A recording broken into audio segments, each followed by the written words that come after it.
ചോറ് ഇത്ര അധികം വന്നതെന്ന് ആദില ലക്ഷ്മിയോട് ചോദിക്കുന്നു. ലക്ഷ്മി പറയുന്നത് 2 പേര് ജയിലിൽ പോയില്ലേ അതുകൊണ്ടാണെന്ന്. അപ്പോഴത്തേക്ക് അനുമോൾ അങ്ങോട്ട് വന്നിട്ട് ചോദിക്കുന്നത്, കിച്ചൺ ടീമിലുള്ളവരെല്ലാം അരി അളന്നാണ് ഇടുന്നത്, ലക്ഷ്മി മാത്രം എന്താണ് അളന്നിടാത്തതെന്ന് ചോദിക്കുന്നു. റേഷൻ കുറച്ച് കിട്ടുന്നെന്ന് പറഞ്ഞ് ഇങ്ങനെ കളയേണ്ട കാര്യമുണ്ടോ, ഇത് ഇത്ര പേർക്കുള്ള ചോറുണ്ടെന്ന് പറയുന്നത്. ലക്ഷ്മി പറയുന്നത് കുറച്ചേ ഉള്ളെന്ന്. ഇതാണോ കുറച്ച്, ഇത് 2 പേർക്കല്ല കഴിക്കാനുള്ളതെന്ന് പറയുന്നത്. അപ്പം ലക്ഷ്മി പറയുന്നത് അത് കളയുന്നില്ല, ഫ്രിഡ്ജിൽ വയ്ക്കണം. ഫ്രിഡ്ജിൽ എന്തിനാണ് ചോറ് വയ്ക്കുന്നത്, പിന്നെ ഫ്രിഡ്ജ് എന്തിനുള്ളതാണെന്ന് ലക്ഷ്മി തിരിച്ചു ചോദിക്കുന്നു. അറിയത്തില്ലെങ്കിൽ ആരോടെങ്കിലും ചോദിക്കണം എത്ര നാഴി അരിയാണ് ഇടേണ്ടതെന്ന്. എല്ലാം തോന്നി കണക്കങ്ങ് ചെയ്യുകയാണോ. ലക്ഷ്മി ഇന്ന് എങ്ങനെ ഇട്ടത്, നാഴിയിൽ അളന്നാണോ അരി ഇട്ടത്. ഉടനെ ലക്ഷ്മി പറഞ്ഞു, അനു കിടന്ന് ചാടാതെ, ഫ്രിഡ്ജിൽ വെച്ചാൽ ആരും എടുക്കത്തില്ല, ആരും എടുത്ത് കഴിക്കത്തില്ല, അത് ഫ്രിഡ്ജിൽ അങ്ങനെ ഇരിക്കത്തേ ഉള്ളൂ, ആദ്യം ഫ്രിഡ്ജിൽ ഇരിക്കുന്നിടത്ത് കഴിക്കാൻ നോക്ക് എന്ന് അനുമോൾ പറയുകയാണ്. അനുമോൾ ബിന്നി എടുത്ത് വിളിച്ച് ചോദിക്കുന്നത്, ബിന്നി അളന്ന് നോക്കിയല്ലേ അരി എടുക്കുന്നത്. അപ്പോൾ ബിന്നി പറഞ്ഞ അതേന്ന്. അപ്പോൾ പറഞ്ഞു, കണ്ട എല്ലാവരും അളന്ന് നോക്കി എടുക്കുന്നത്, ലക്ഷ്മിക്ക് മാത്രം എന്താ പ്രത്യേകത. ഞാൻ രാവിലെ പറഞ്ഞ അങ്ങനെ അരി എടുക്കരുത്, അളന്നിടാനെന്ന് ഞാൻ പറഞ്ഞു. അപ്പം പറഞ്ഞു എന്നെ പഠിപ്പിക്കണ്ട, എനിക്കറിയാവുന്ന. ഇപ്പം അറിയാമെന്ന് പറഞ്ഞ് പോയതാ. ഇപ്പം നോക്ക് ചോറ് 4 പേർക്കുള്ള ചോറ് അധികം വന്നെന്ന് അനുമോൾ പറയുകയാണ്.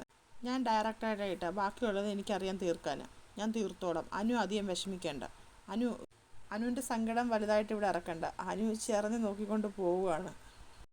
ചുമ്മാ റേഷൻ കിട്ടുമെന്ന് പറഞ്ഞ് ഉള്ളതെല്ലാം എടുത്ത് വെച്ച് കളയുകയാണ്. ആരെങ്കിലും കഴിക്കുമോ ഫ്രിഡ്ജിൽ വെച്ചാൽ. അരി കിട്ടാതെ എത്രയോ പേര് കഷ്ടപ്പെടുന്നു, അറിയാവുന്നവരാരോടെങ്കിലും ചോദിക്കണം, അതും ചെയ്യത്തില്ല. ആര്യം പറഞ്ഞ് കുറച്ച് ചോറ് ബാക്കി വന്ന് അത് കഴിച്ചാൽ പോരെ എന്ന് ചോദിക്കുന്നു. അനുമോൾ ചോദിക്കുന്നു, നീ കഴിക്കുമോ എക്സ്ട്രാ ചോറ്, ഇത്രയും ചോറ് നീ കഴിക്കുമോ എന്ന് ചോദിക്കുന്നു. അത് ഞാൻ കഴിച്ചാൽ പോരെ, അതിൻ്റെ അകത്ത് ഒരു വറ്റ് പോലും കളയാതെ ഞാൻ കഴിച്ച് കാണിച്ചു തരാം, അപ്പം നിനക്ക് സന്തോഷമാവോ. അതിൽ അങ്ങോട്ട് വരുന്ന അതിൽ പറയുന്ന അളവ് നോക്കി ഇടുമെന്ന് പറയും. അപ്പം ലക്ഷ്മി പറയാം അളവ് നോക്കി തന്നെ ഇട്ടെന്ന്. അപ്പം അതിൽ ചോദിക്കുന്നത് അതെങ്ങനെയാണ്, അളന്ന് നോക്കിയല്ലല്ലോ ഇട്ടതെന്ന് പറയുമ്പോൾ പറയുന്നത്, അത് ഇന്നലെയൊക്കെ 5 നാഴിയാണ് ഇട്ടത്, ആ ഇട്ട പാത്രത്തിൻ്റെ അളവ് വെച്ചാണ് ഞാൻ എടുത്തതെന്ന് പറയുന്നത്. തക്കാളി ചോറ് പോലുള്ള ചോറാണെങ്കിൽ അതങ്ങ് തീർന്നേനെ, ഇതുപോലുള്ള ചോറാകുമ്പോൾ ഇച്ചിരി ബാക്കി വരും.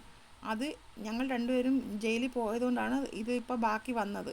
എനിക്ക് കളയണമെന്ന് തീരെ താല്പര്യമില്ല, ഇത് കളയാൻ പോകുന്നില്ല, ഞാൻ എടുത്ത് ഫ്രിഡ്ജിൽ വെക്കാൻ പോവുക. ഫ്രിഡ്ജിൽ എത്ര ദിവസം വേണമെങ്കിലും ഇരിക്കും. ഉടനെ ആദില, എന്നാൽ പിന്നെ ഒരു 10-15 കിലോ അരി വേവിച്ച് അങ്ങ് ഫ്രിഡ്ജിൽ വെച്ചാൽ പോരെ.